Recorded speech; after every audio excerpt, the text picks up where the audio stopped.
Hello and welcome back to Let's Play Alundra. We're still in the Ancient Temple, and we've definitely hit a point where it feels like the game developers are really thumbing our noses at us. We've beaten a boss already, and the last couple of rooms really feel like filler, so to speak. You'll see what I mean when we actually solve that puzzle up there on that platform. First thing I want to take care of is just kill these sandworms, so I don't have to worry about it later.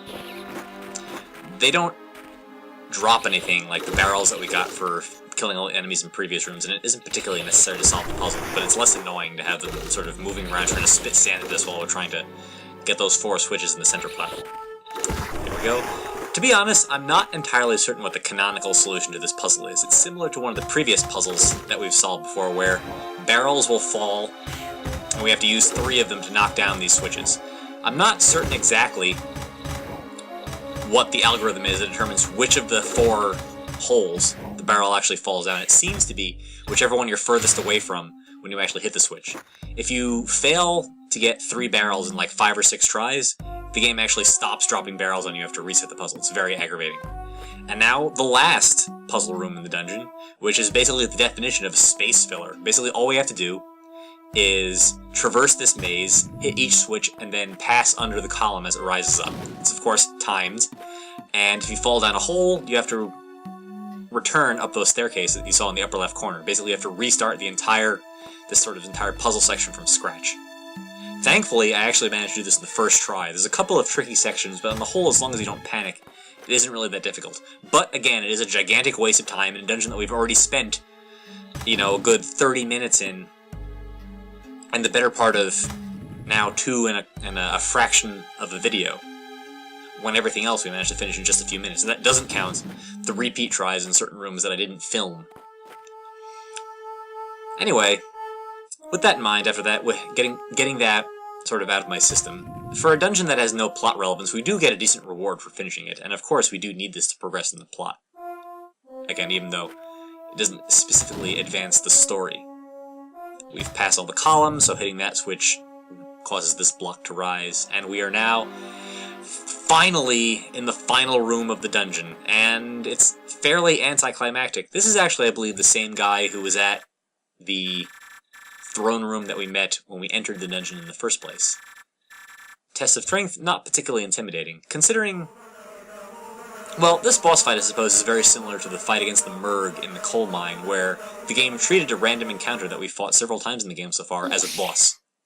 Those priests turn into 8 of those grog enemies that we've been killing the entire dungeon. In fact, by now, if you aren't good at fighting these guys, I don't really know what to tell you. There's no particular reason these enemies should be threatening at all. Notice that we took 3 of them out in our first mining bomb. This thing is amazing. I can't believe I wasn't using this as a melee weapon before. See, we took 2 more out, or 1 more out right there.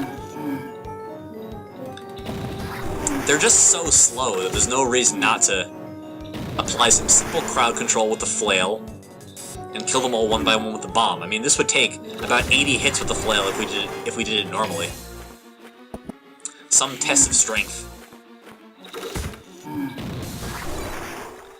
Well, again, fairly anticlimactic, but to be honest, I'm just glad to be done with that dungeon. Note, by the way, I had not noticed this before. No matter what weapon you're equipped with, Alundra always uses his sword in his victory animation. Not that I'm complaining too much about the level of detail in this game, because there are a lot of unique puzzles and uniquely behaving objects. Just thought it was an unusual thing to have happen. I mean, it would be kind of funny to see him spin the flail over his head. Anyway, here are our rewards. 3 treasure chests. The first contains the sword. The sword immediately replaces the dagger, and it's twice as powerful. Plus, on top of that, unless you just show this off briefly, it has a charge attack, which is 3 times as powerful as the regular sword attack. But more importantly, we get the long boots. These are fantastic. They basically allow you... Oh yeah, we also get a life vessel. The long boots allow you to move in sand and shallow water, as if you were on normal ground. So finally we can move in the desert and in places like the coal mine normally, without having to worry about having our movement speed halved, or having to find cobblestones to jump on top of things. This teleporter, of course, thankfully leads us back out into the desert, and we can show off our newfound mobility. See, check that out. Look at me, I'm jumping all over the place and moving like it was no big deal whatsoever, which it shouldn't have been in the first place. That's the cave up there that we got the sand cape from originally. There is an exit that you could have taken to get out of the dungeon, the desert at any point, but since we needed the cape to access the game's main dungeon in the first place, we just chose to continue on. Anyway, we're now back at the entrance to the Cliffs of Madness, so we'll just zip back to the village in a second. Alright, here we are, and check it out, it's Giles. Exactly who I wanted to see. Giles is sort of the first person to notice that we've been doing a really poor job of being a hero, and that a couple of people, in fact, I believe 5 people, have already died in our watch. Not that much of it was our fault. Let's go talk to these guys. They mentioned that the ocean to the south of the village has receded. It's a very obvious and blunt clue as to where we're supposed to proceed next. So we'll be doing that. Let's wander around the village a little bit, since there are still houses that I haven't really shown the interior of. And, of course, we have to mow the lawn. Hey, that makes up for not being able to save the villagers, right? Talk to him again. No, he has the same dialogue as before. But let's go inside. This is Klein's house, if you recall. Let's go see what he has to say. It's always good to stay in, the general high esteem of the villagers, even though there isn't like a karma system or anything in this game. Yeah, we're still on Klein's good side. That's good, I guess, considering he's like the only hunter in the village, the only person who sort of acts as a, a defender, so to speak. Get that out of the way. Let's move back to using the mining bomb, since that's generally the item we'll use the most out of all the ones that we have in our inventory right now for surpassing puzzles. See if I can find Jess's house and save our game. This village is mazier and more complicated than I remember. See, I can't... There's Eustel's house. I can't actually find my home. There it is. Alright. Game saved. Let's go check out the beach. It sounds like a vacation, right? Anything would be a vacation compared to that last dungeon.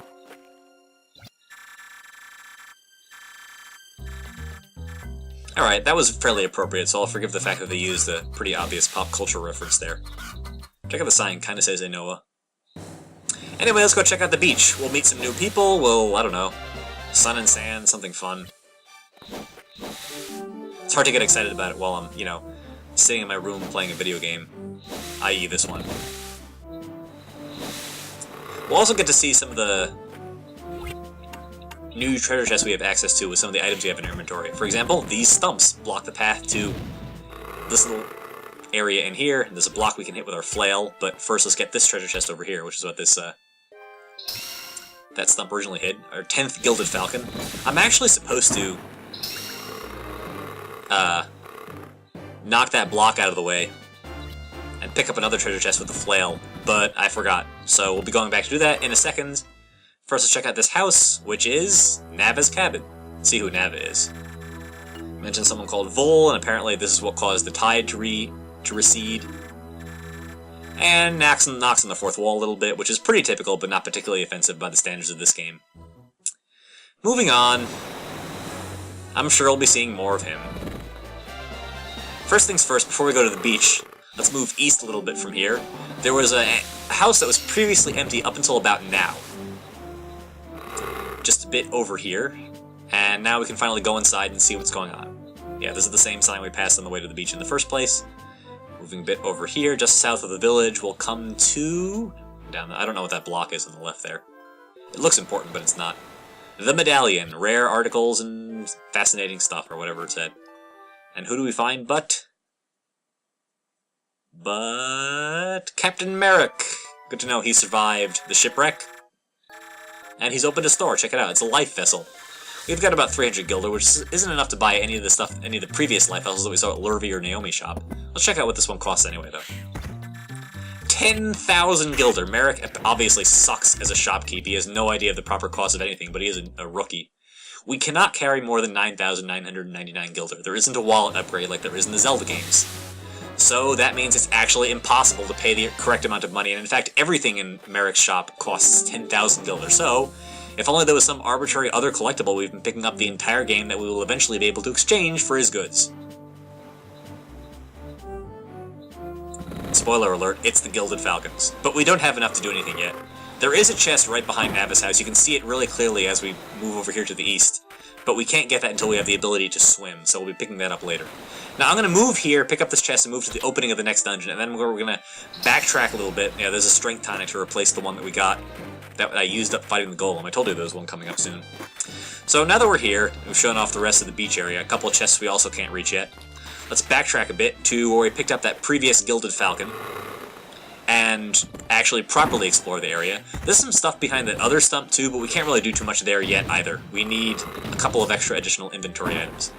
So with our flail, we'll knock down this block. This is actually really important. This is something you want to do right away, independent of whether or not you're sort of picking up a lot of the items as they become available. This is our second magic seed. Remember, there are only 4 of these in the entire game, and magic's pretty freaking powerful. So any opportunity you have to pick these up, you want to take advantage of. There's another a building here, the Riverside Bar. This is actually where the remaining shipmates from the ship wound up after the shipwreck. So basically nobody died, just like in, you know, standard American translations of anime.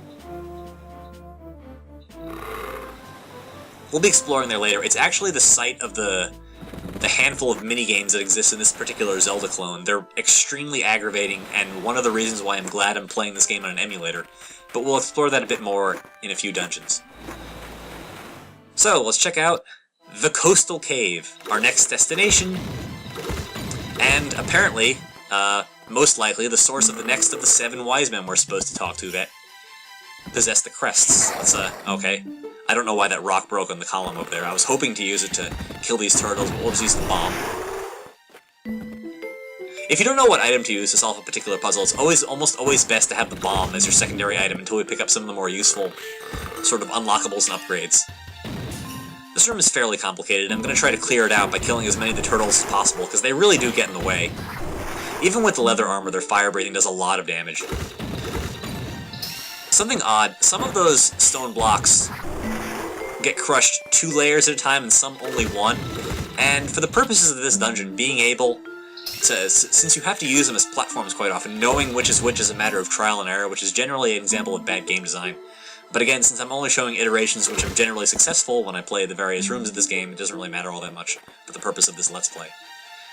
Similar to Lars' crypt, we need this rock to jump up onto this platform, you know, as a stepping stone. It's actually surprisingly easy to shatter that rock against the various things, which is part of the reason why I did my best to clear the room out as much as possible before we actually moved. It took quite a while to get a clean run of that, specifically for that reason. And now we've got some perspective jumping. Thankfully, there isn't too much of that in this dungeon. There's a room downstairs that we can very easily recover from, but we will be going down there later, so I have no reason to go down and show it now. Kill that goblin enemy. These platforms look like they fall, but they actually don't until it's actually timed, so you can stand on them indefinitely until the timer runs out, without them crumbling under you, but you do eventually have to move. Hit that lever over there. Thankfully that guy moved out of the way. That was awfully nice of him, and we can move into the north room, where we can use this wooden stump as a stepping stone to get over the spikes, or you can be like me and throw it someplace completely useless and just tank the hits from the spikes anyway, because they only do 1 point of damage. Let's pretend like I showed that off on purpose. Gets the key. I don't know why I bothered lining up that jump, because I know I can't make it over. We can't pass through this river. It's actually deep water. We can't get through there until we get the ability to swim, which should be a pretty significant hint as to the inventory item we're going to pick up in this dungeon. But I guess to avoid spoilers, I won't continue to discuss the matter. These guys are incredibly easy to fight with the iron flail. They just sort of run right into the ball and chain. Hilarious. Yeah, see? The platforms explode after the switch retracts. I'll kill this guy. This chest is just another herb, but since we have been using the herbs quite often and we want the ability to continue to have the ability to do so, might as well pick it up now. So, now that we've got the key, we have a reason to jump down here and fight these mudmen enemies for the first time. Again, they don't do very much damage, but they actually will just machine gun their spit at you until you kill them, so it's in your best interest to get them as fast as possible. This is basically the reason why we needed the long boots for this dungeon, was to be able to progress past that room, basically. Anyway, now we're in a larger antechamber, and if you knock down a bunch of these columns, you'll see most of them, or a number of them, have doors behind them. The one we want to go into first, I mean, we'll knock them down anyway to pick up some extra gilders so we can save up and buy the extra life vessel livery shop, which we're pretty close to right now. If we start in the one on the right, nothing particularly threatening but a bunch of turtles. Again, thankfully the turtles go down in 1 hit because their fire breath, or immediately because their fire breath sets off the bombs. And there's a switch up here which flashes green once we hit it. If a switch doesn't do anything obvious, or only has one position, doesn't move back and forth in a video game, it's pretty much standard logic. It's in your best interest to hit it immediately and not worry about the consequences, even though we don't really know what that switch does. Moving into this room, we have another one of those moving spiked balls that we saw plenty of in the crypt. It can hit you at ground level. For some reason I thought it was a good idea here to try to kill the turtles for life drops. after taking a couple of hits from the moving chain, but in reality that doesn't really do very much and put you at greater risk to get hit by the ball. So that was awesome. Might as well use an herb since we picked up a bunch of extras and we have a net gain for this video overall. I guess now we'll show off the center room here on the top. This is actually where we're supposed to go to progress once we finish hitting all those jewels. I'll show it once in its closed state. You'll notice there's still one jewel lit on the little platform over there on the right. I don't believe there's anything under those stone blocks, so there's no particular reason to go bashing them right now, except maybe for some extra pickups. I guess I'm just not as excited about breaking stone blocks as I am about mowing grass. What can you do? Alright, so much for that. There's one more door that we could have accessed from the start, right over here in the corner. This is actually the most difficult of the 3 rooms, not that any of them are particularly hard, by comparison to the dungeon that we just went through. Yeah, this, by difficulty curve standards, this is a pretty big step down from the sand temple, ancient temple, whatever. You're supposed to use that urn to hit that switch, but since we have the flail, we might as well just use that. I'm not sure what happens if you break the thing underneath it. You could just do that, and then walk up to the switch and hit it. It's good to have options, I guess. Alright, so now, again, there's obviously a chest on the other side of that deep water that we will be picking up when we have the ability to swim quite shortly, actually in the next video. But there's nothing new there, because we've already run into a chest like that. Alright, let's go down the stairway, now that we've opened that little plate, and move to the last room we'll be showing in this particular video. Jump on that floating platform and it will take you up to this ledge surrounding that platform in the middle. You basically have a number of combat challenges that you have to complete here without falling off. If you fall off, that platform will not fall back down to let you back up. You will have to reset the room from scratch. Basically the progression is you'll have to kill 3 enemies, and then, oh, we almost fell off there, jeez. Pretty brutal. So after we kill these turtles, basically another switch will appear in another corner of the outer platform. You have to navigate carefully, hit it, and then kill 3 more enemies. In this case, more of those mudmen. And yes, again, this shows off how they will, in fact, just machine gun their spit at you until they get bored, or eventually, or just tank the hit and kill them anyway. Again, 2 hits from the flail is all it takes. Let's get that 3rd switch. You can use those. Those are actually 3 raised columns in the center, not 3 pits, so you can use them as cover. These guys, of course, have no long-range attacks, so the easiest way to kill them is just to throw bombs or hit them with the flail from the outer ledge. But once you've killed 2 of them, I was really hoping I would get all 3, but one of them wandered off. I guess he had better places to be. Or date, I don't know. The 4th one changes things up a little bit, obviously. Now the enemies are on the outer ledge, but again, since they don't have any long-range attacks, we can very easily take them out from the center. Kind of weird, the easiest part of this particular challenge is actually the end of it. The hardest enemies to fight are the turtles and the mudmen because they have the fire and the spit that makes them a bit more of a hazard from long range, so you can't just sort of pelt them with flail attacks from the outer ledge. And the turtles, of course, don't retract until you don't exit their shells until you get close to them. This guy finally got into range, we can kill him and pick up a chest on the north ledge. Thankfully, we can just jump straight to it. We get the merman boots. Surprise, surprise, this is what you need to gain the ability to swim. What can we do with this? Well, we'll find out on the next episode of Let's Play Alundra. I will see you then.